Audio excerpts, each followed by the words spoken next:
Good morning, everybody. Hope you had a wonderful weekend and the weather treated you well and you got to do all the things that you wanted to do. So we'll go ahead and get started here. If any questions, concerns, give me a holler. Shoot me a chat here and we'll address that. Otherwise, we've always got things to talk about. So the first thing I want to talk about is good news. A survey by the Certified Financial Planner Board of Standards of 850 investors with $100,000 or more to invest found that 81% of them would rather work with an advisor who integrates all areas of their financial life rather than one that just specializes in one or two areas. So why is that good news for us at the people who use the 5Q system? Why is that good for people who use the 5Q system, guys? See some answers. 21-point checklist, Michael. Exactly. We covered all, Trevor. Exactly. So we're not just giving people financial advice, right? We're not. Well, no, sorry, I take that back. We're not just giving people investment advice. We're actually giving them financial advice. Yeah, everybody's getting 21-point checklist. Exactly right, guys. So we're not just giving investment advice, because if you just give investment advice, then guess what? And we've talked about this over and over and over in the last year, and you know what? We were talking about it way before all the industry journals are talking about it, but in every single magazine that I got this month, robo-advisor was all over the place, and we've been talking about it for almost a year now. And so the robo-advisor is here to stay, and robo-advisors are dirt cheap, and they're gonna, and they're growing and exponentially. So how do we deal with that? How do we deal with the robo-advisors? How do we deal with the fact that when we manage money, they're charging so much less than this? What do we say, guys? Let's see if you guys remember it.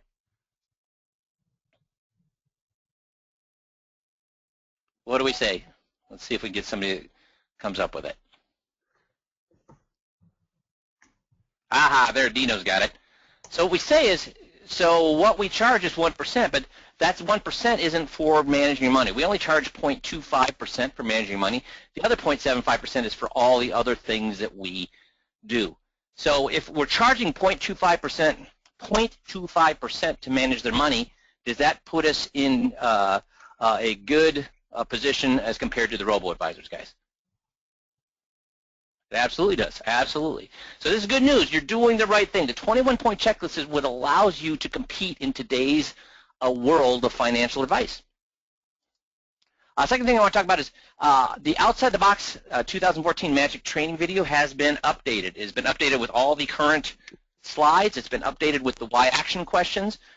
It's been updated in the exact way that our advisors averaged 80% appointment ratios last fall. So like I said, I've been doing this for 17 years personally, 15 years teaching it. I've never seen 100% appointment ratios, and we had 5 people get 100% appointment ratios last fall, and our average was 80% appointment ratios. I mean, that is crazy. Even in the heyday of seminars back in the early 2000s, we never saw things like that. So this thing has been dialed in, and if you do it the exact way it's on the video, if you do it the exact way that we have recorded the live event, you're going to get 80% to 100% appointment ratio. So it's now updated. I want to let all you guys know that. And today I want to talk about congratulations. So I want to talk about Pete, or have Pete talk to you guys. And Pete's been in this industry for over 40 years. And I tell you what, one of the things that drives me bananas is this system has worked. We've got 50,000 recorded meetings that show that it works. The people say exactly what we want them to say because we're not making them say it. We're asking questions, and they answer the questions in the way that we tell you they're going to answer the questions. And so over and over and over I'm told, well, it's kind of hard, Mike. Asking questions is kind of hard. Doing this is kind of hard. It's hard to teach an old dog new tricks. Guys, can we admit, and I want some answers to this, can we admit if somebody's been doing it for 40 years, of all the people out there, this would be the example of teaching an old dog new tricks? But guess what Pete did not tell me? Not once. He never said, boy, this is, it's hard to teach an old dog new tricks. He didn't say this. He says, you know what? Well, you know what? I'm not even going to say what he's going to say. So, Pete, tell us about your, and Pete's only been doing this for 3 weeks. He didn't come up with excuses of why he couldn't do it. He's checking out of the big 3, and he didn't even wait to check out of the big 3 before he actually started using the system. And not one excuse, just got in there and started using the system. So, Pete, tell us what happened. Well, I had a conversation with a referral to me from a doctor client, and this guy happens to be a doctor also, who had called me and asked me if I could help him with his retirement plan. Can I And jump in there a second, Pete? sure. This guy's not only a doctor, he's a lawyer, and he's a judge. So, guys, how would you like a client like that? A lawyer, doctor, and judge. Is that going to be an easy guy to convince? So am I wrong? Am I wrong, Pete, or is he a doctor? No, he's a pretty sharp guy. Yeah. And he's pretty, he's pretty pointed in his views.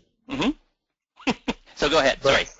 But the key to this, I think the reason that I'm kind of getting at this is that I've always kind of prided myself on being able to work with I've got a lot of clients that are widows and divorcees so I've always kind of prided myself on being able to work with them. And during the course of one of your one of your your talks, you were talking about for the first time that we were talking to the wives. And so I really kind of zeroed in on this because in the conversation I had with this doctor, his wife was on the phone. And so I really brought her into the conversation, and I came away from this whole thing feeling really giddy almost, because I realized that what's been placed into my hand isn't just some scripts and some technology, but it's really an incredibly valuable intellectual property that we've got, and it's such a valuable property that it can overcome 40 years of doing things in a different way. And like you and I were talking the other day when we were practicing the scripts, about leading questions and helping, and not asking questions I don't know the answer beforehand, etc. So I got this material, I got this statement on this $600,000 retirement plan, and there are some errors on it that I would never have if I hadn't gone through the titling section. I would never have picked up on these things, that the annuitant's name was wrong, that it said non-qualified as opposed to qualified on the type of account, and that the owner's name was not completed. None of which had to do with the investment, right? It's all that. None of those things had to do with the investment. It's all that. We hadn't even talked about the investment, and we're moving the money. And the way that kind of happened was both of them on the phone, and so I was asking, just kind of going through these things about the things and pointing out some of the things that he had gotten wrong. And then I just happened to mention, well, there's a couple of things he got right. And his name and the amount he got right. And as soon as I pointed that out, the wife in the background said these exact words. Well, the doctor at first said, I'm a little disappointed in the agent. And the wife said, well, I'm more disappointed than that. And then she said he got right what he needed to get himself paid. And I almost dropped my pen. Because it was like you or Jeff had said that, So when I'm role playing with Jeff, and Jeff actually says that in the role play, holy cow! Actually, when you're dealing with a real person, do they say it, Pete? Yes, she just said. I'm just telling you exactly. Those were her exact words. Then the next words were, well, because I'd already explained the process of the 21 to them, and then so it came down to conclusion was he said, well, can you get this out? And then the wife said, well, you got to get this out of here, out of there. And so then the doctor, lawyer, judge asked me if I can go ahead and transfer the $600,000 while he's gathering the documents to do the 21 with me. So this all transferred without me ever having. I've never met this guy personally. He lives 6.5 hours from here in West Texas. And you didn't show him where you're going to put the money. Hadn't even hadn't shown him what. We've given some illustrations, but if you can imagine, this guy's pretty busy, busy guy being a practitioner and 3 different things, and so he hadn't even looked at. We hadn't gone through the illustrations or anything. The money, he just wants the money transferred today. So I just cannot.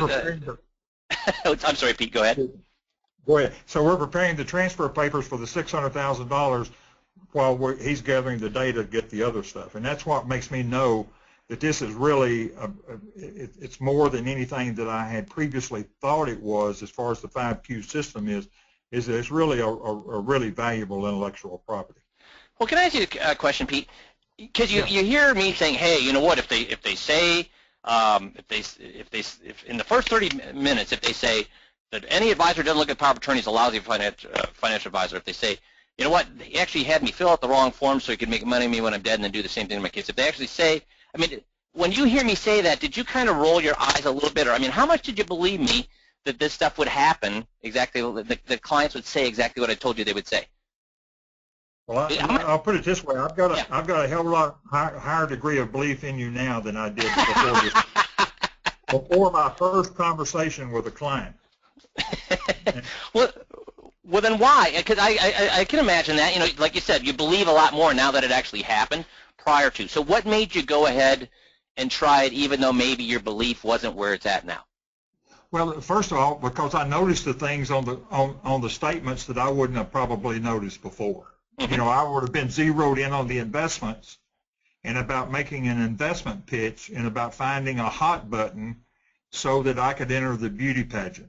Yep. And as opposed to doing that, I actually help these people reach the conclusions by first of all, by noticing the things that y'all have trained me to do, but then by being able to ask questions of them to help them come to their own conclusions about it, and it happened just instantaneously. I mean, it was just bam, bam, bam. So how much more powerful do you think it was that she jumped to that conclusion herself versus you pointing it out and getting her to say, yeah, no, I can see that? No question about that. It was, the deal was done. It was all done then. The minute that she made her statement that he got right what he needed to get paid, I mean, the money was moved. The money was already started. It was already in motion. And did you have to say a bad word or syllable about their guy? Not the first word. Not the first word. Well, I'm blown away by it. Well, I appreciate you sharing that story. Because I mean, the thing is, you've been doing this for less than a month. You try it, and it works. And the reason I love that is I got guys that have been on for 4 years that still are afraid to actually use the whole system. I got guys that have been on for longer than 4 years that have been using backwards and forwards and making money hand over fist. But something happened 4 years ago. The guys just became afraid to use it. So I greatly appreciate Pete, that you sharing this story, and hopefully some guys on the call that are hearing this just saying, holy cow, I got to get off my rump, check out of the big three, and start using that. So I really appreciate that. So thanks, Pete. I really appreciate it. Thanks for sharing. So now I want to talk on the other end of the spectrum. So I came up with an idea about a year ago to help people get in front of people at no cost. No cost whatsoever. So not just, not the whites of the eyes that you pay for the people that come in for the event. I'm talking about no cost to market, no cost if they come in. These are people who are no cost. So you get it? I'm not saying that you pay per person that comes to the event. I'm saying no cost whatsoever. And we've had some guys using this. Now, here's the funny thing. When I look at the guys doing the outside the box where they actually pay for the people to get in front of them, and then I look at the people who are doing the events that cost them nothing, what do you think the difference would be? So both of them where you get in front of people, there's no cost to get to upfront marketing costs. One is, the normal whites of their eyes or the normal outside the box is when you get in front of them, you only pay per the persons that you get in front of. The other one is completely free. You never even pay for those people ever. So we've had quite a few guys using those completely free events. And what do you think the difference is between guys doing the ones where you pay for the people that come and the ones that you don't have to pay at all? What do you think? So let's see some answers to this.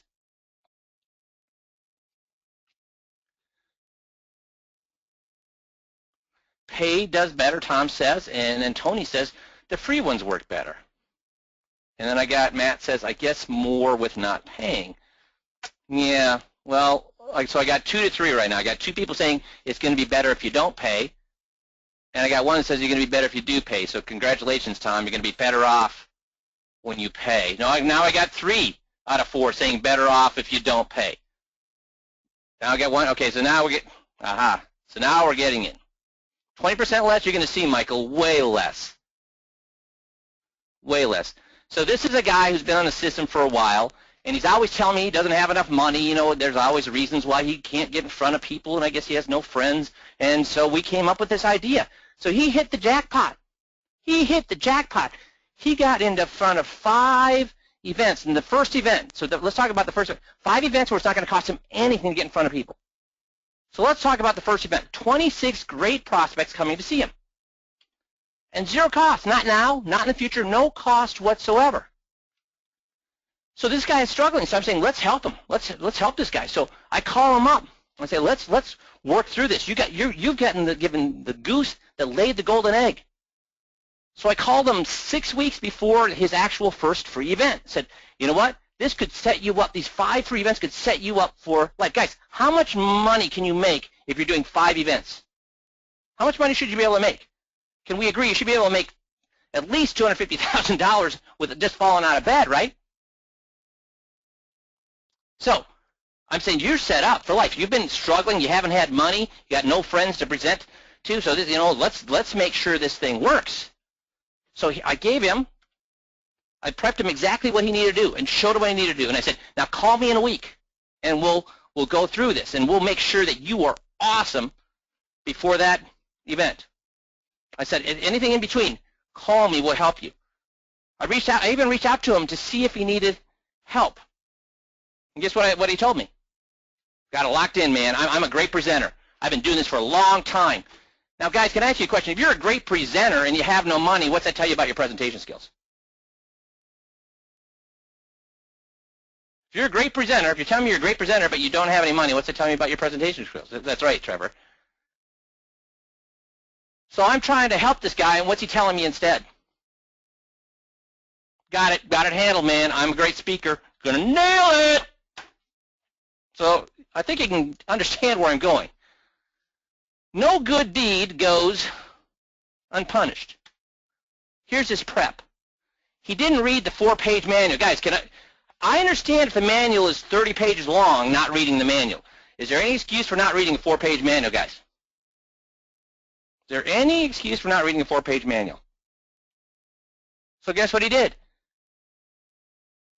He screwed everything up from the get-go. So then guess what we have to do? We have to sit down with him and have him fix everything that's screwed up. But did I tell him go to heck? No, I gave him a tongue lashing, but then I said, okay, let's sit down then and we'll make the best of this. And that's where we designed it for him. So that's where I prepped him thoroughly with the fact that he made a mistake. Okay, we'll fix this. And we gave him the exact things that he needed to do. So I gave him 3 things to do a month before his free event and asked him to set up appointments with me so we could review those 3 things so we could continue his prep. So he called, and so guess how many times he called me in those 6 weeks, guys? I already gave you the hint. So how many times? Yeah, 1 time, the day before. And guess what I found out that day before? Did he do the 3 things I asked him to do? Nope. And then I said, you only have 1 chance of nailing this, and gave him that 1 thing to emphasize. Did he do that? Nope. So why didn't he do any prep, guys? Want to take a wild guess on why he didn't do any prep? Yeah, that's right, Dale. He had nothing invested. Had nothing invested. So and he was convinced that, hey, I don't need to follow the system because I'm awesome. I'm an awesome presenter. So how many appointments do you think he got out of 26 people?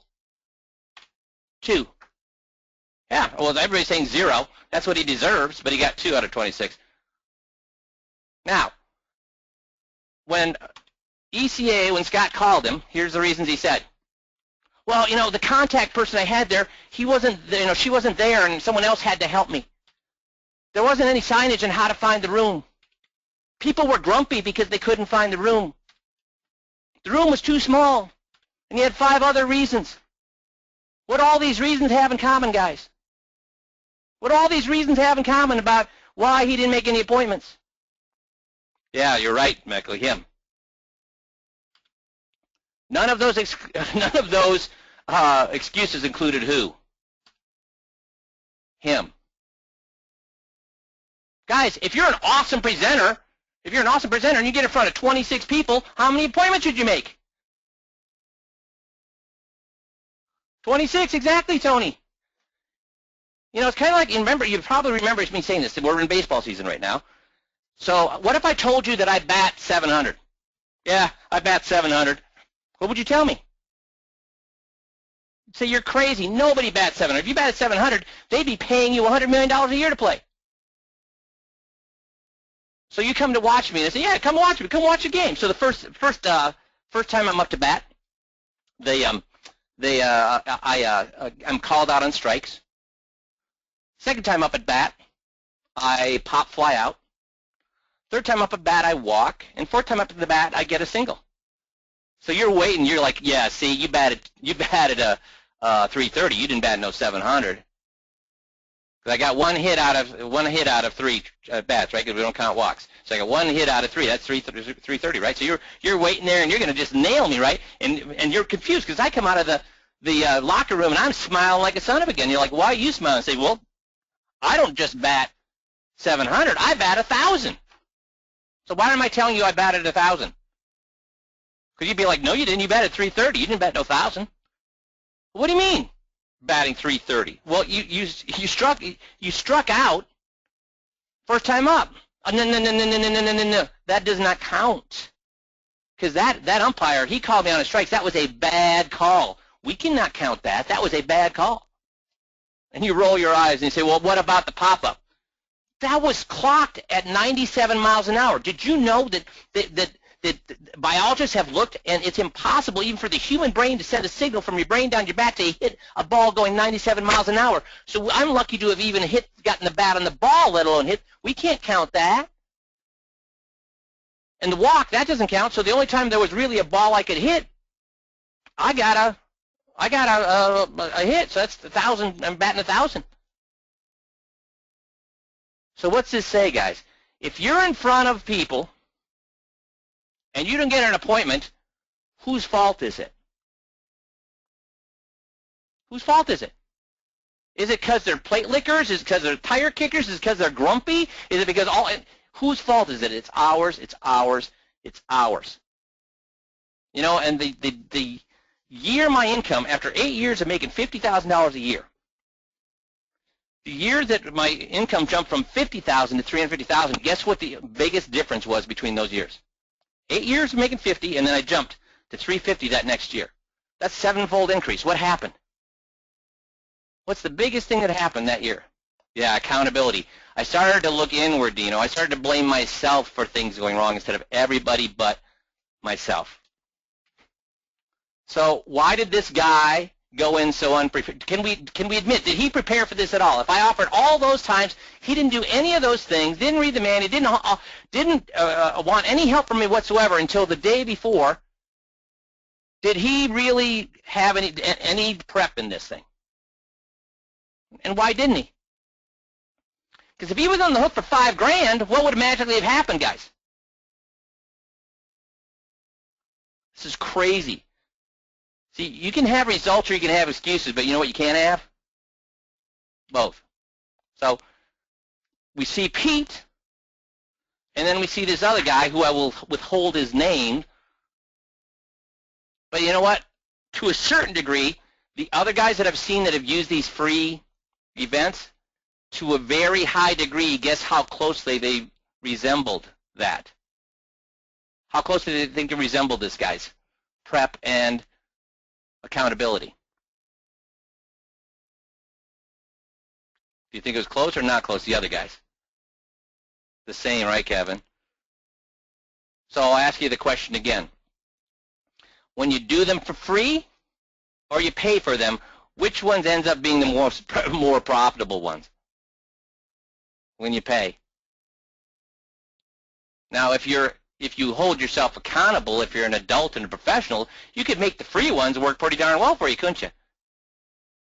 But if you have this mentality that they're free, so I'm not going to prepare and I'm such a great presenter. So does that instead be like Pete? Pete said, you know what? I'm going to prep. I'm going to use this stuff. I'm not going to make all. I don't come. Pete's been doing this for 40 years, and he's highly successful. Pete is highly successful even before he came on with us. And I didn't hear him once say, "Yeah, I'm a great presenter. I'm a great." He said, "You know what? This thing, I'm going to just do it like you do it." And he's reaching out to me. We're working together weekly to get. I just shake my head, guys. So please, please, please. You know what? All your success should not be credited to me, to the market, to the client. It should be credited to you because you did the work. But all your failure, guess what? Should not be blamed on me, should not be blamed on the market, should not be blamed on the people you're seeing. It should be blamed on who? Your inability to act like a professional. Make sense? So let's talk about referrals today because we love referrals. So why don't referrals work? Why don't referrals work? Here's why. Our clients love us. Our clients love us. So when they want to refer to us. So when they go up to a friend, neighbor, relative and say, hey, you should work with my guy. He's fantastic. He's given me a great income in retirement. He's protected my assets in downtimes. He's a fantastic, he returns my call. He's proactive. He's a great financial advisor. You should talk to him. What does their friend, neighbor, or relative say when they say that? What's their friend, neighbor, or relative? Yeah, mine is too, Michael. Yeah, you should talk to mine. I already have a guy. So what is that? When they hear that, what is that? When they hear that, what is that to them? When they hear they say, yeah, I have a guy already. Rejection, right, Michael? And you know what? We're paid to deal with rejection, and we don't like rejection. So how much rejection do you think your clients are going to put up with? The first time they hear somebody say, yeah, I already got a guy, when will they ever bring you up again? When will they ever bring you up again? Never, exactly, they won't. So what we need to do is figure out a way. Now, here's the thing. A lot of us get referrals, but are they referrals because people were out proactively seeking them for you, or was it a referral when they heard their friend, neighbor, relative say they were looking for something, whether it was tax reduction or they just retired or they received an inheritance or whatever. They were looking for something. And then our client, and that's great, but how many of those referrals are we going to get a year? 5, 6, 7? Because our clients have no problem referring to us when their friends, neighbors, relatives are actually asking them for advice and who do you use and who you'd recommend. Yeah, they're going to refer to us. So what we need to do is knowing that they won't go out seeking to convert people to us, we need to help them look better. Does that make sense? We need to help them look for people better. So that's what I want to talk about today. First thing you need to be doing is epidemic marketing. You need to be sending out the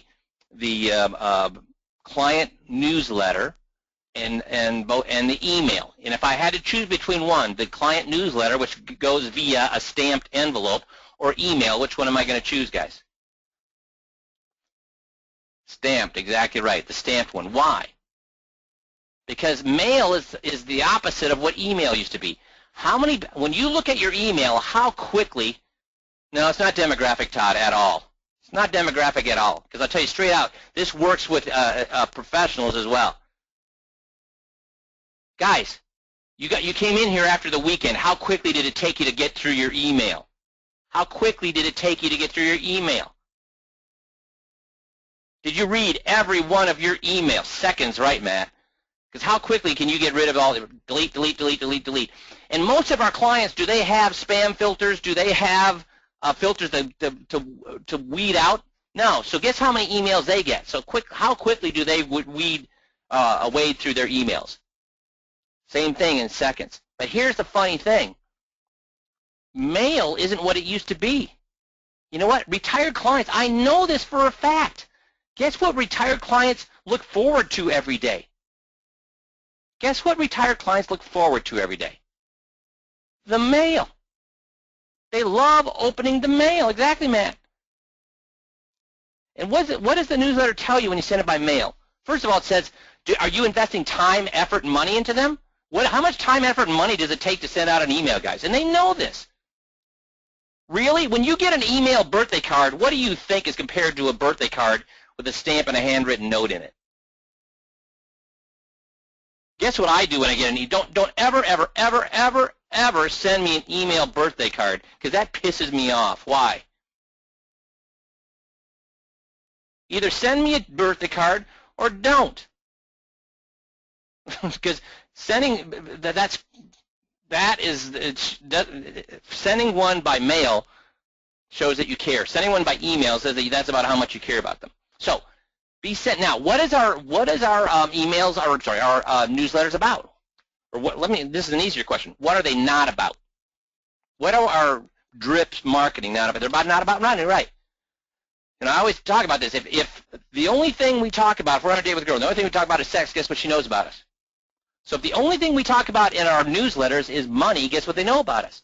Instead, we're going to show them that we care about them as a person rather than just as a paycheck. We're going to show them and give them ideas on how they can make their lives better that have nothing to do with their investments. Okay? So that's the first thing you should be doing is sending out the epidemic marketing. The second thing is at least once a year send out a survey and a letter. Now here's what they found about surveys.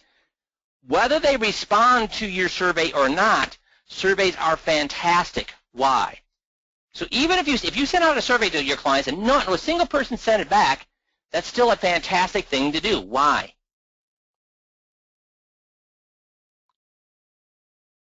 Again, I'm saying if they don't send a single survey back, it's still a fantastic thing to do. Why? Aha, Kevin, shows that you care. Michael, Tony, shows that you care. It shows that you care. You're trying to get better. You're trying to take care of them better.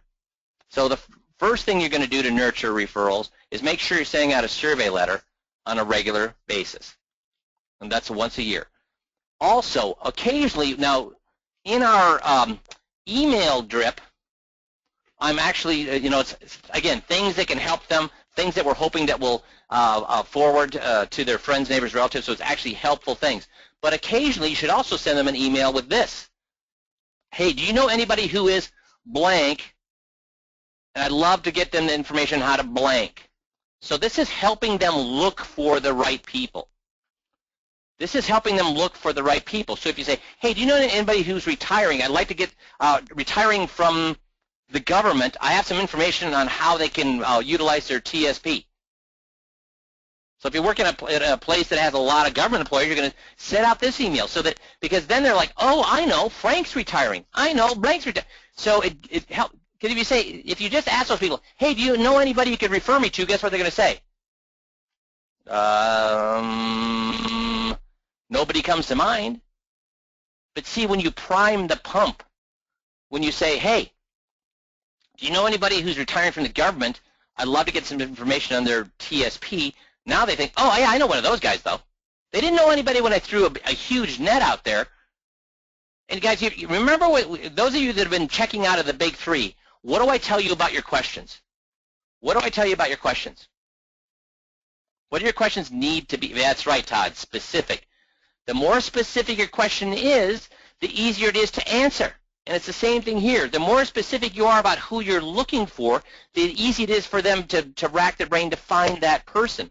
If you say, do you know anybody who would need some help? They're like, I'm not sure. But if you say, do you know anybody? Let's say I'm a siding salesman. Hey, do you know anybody who's looking for siding? What would I say? What would you say if you heard that? Do you know anybody who's looking for siding? Not really.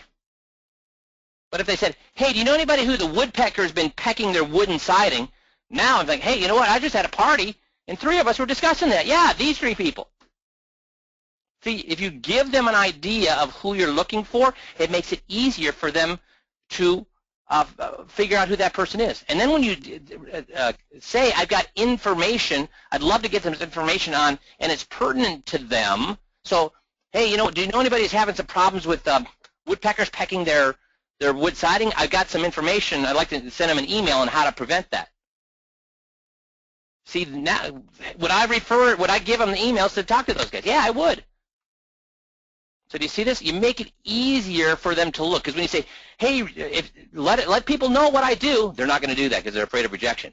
But if you help them prime the pump and then you say, hey, I've got some information, I want to get to those specific people, now all of a sudden it starts to work. So you should be thinking about this on a regular basis on these emails so you can send out, hey, do you know anybody who is retiring? Do you know anybody who's coming up on age 70 and a half? I'd like to get some information on how they can avoid paying tax on their IRA withdrawals. Hey, do you know anybody who is coming up on age 65 with Medicare. I got some information I'd like to get them on how to get the best Medicare. So if you tell them who you're looking for, they can find those people easier. So does that make sense to you? Don't say, hey, do you know anybody who could use some help? That's worthless. That's too vague.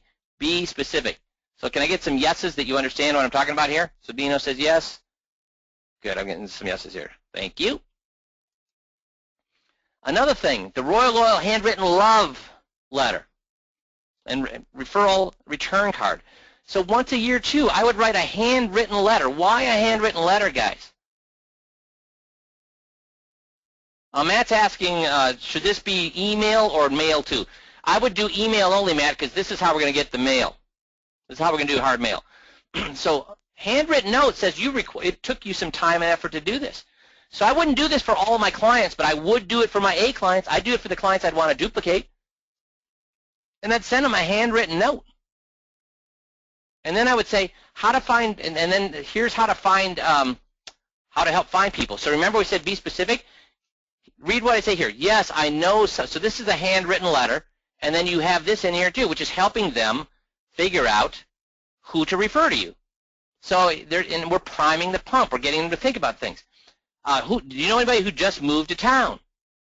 Do you know anybody that just got married? Do you know anybody that just got divorced? Do you know anybody that just had a child or grandchild? Do you know anybody with children grandchildren going to college? Do you know anybody that just turned 7.5, changing jobs, turning 62? Parent or spouse earning, we're priming the pump. And they're like, wait, you know what? Oh yeah, I know somebody who just got married. Hey, I know somebody who just got divorced. Hey, I know somebody who just had a grandchild. Hey, I know somebody's turning 7.5. So we're getting some questions about where this is on the system. So we'll send out an email here later in the day to tell you where you can get some of these tools. Okay? Or does Missy, you're going to say something? Yeah, I was just going to say that I'll look for the spot and get back to you, but either way is fine. Okay, cool. So if you can get back to us, that would be terrific. Otherwise, we'll get back to you guys. Sure. Now, the other thing you can do is do referral dinners. Referral dinners. And here's what you do with those. This is intended to be presented to a small group of your current clients that you want to duplicate. And you invite them to bring a friend or couple. We have a letter for this, and I'll show you where that's actually in the Fire, Floods, and Taxes presentation in the under presentation. So it's in Fire, Floods, and Taxes because that's the one that we use because it has a lot of free stuff that you can give them. So it's inviting your friends, your clients, your best clients, to bring friends, and this one you're going to do at a more expensive restaurant because it's a way to reward your current friends. So you might invite 3 couples, 3 clients, couples, and then they would each bring a friend. And we have a letter that tells them that the ticket in for this is bringing a friend. And it's done very nicely and very professional. We've had guys, in a way that's non-threatening, and we've had guys use this very, very successfully. And we also have a little script that when they call up and they want to get, they want to come to this, but they don't have a friend, neighbor, or relative that wants to come with them, we simply say, as we said it, hey, that's terrific. As we said in the letter, we're giving preference. It's a small group. We only have a room for 12 people, and we're giving preference to people who are bringing friends, neighbors, or relatives. And unfortunately, we've already filled up with those folks. If you'd like, I could put you on a waiting list. But we always give preference to those people that are bringing in friends, neighbors, or relatives because that's really the reason that we're doing this. But if we have an opening, I'll be happy to give you a call. And guess how much pushback you get from your clients? None. And yet it's letting them know if you want to come to this dinner, guess what? You need to find a friend, neighbor, or relative to come. Now, with this one, am I going to do a $12 dinner or am I going to do an more expensive dinner? $12 dinner or more expensive dinner? Let's see some answers here. More expensive, exactly. More expensive. These are my clients, and these are my clients I want to duplicate.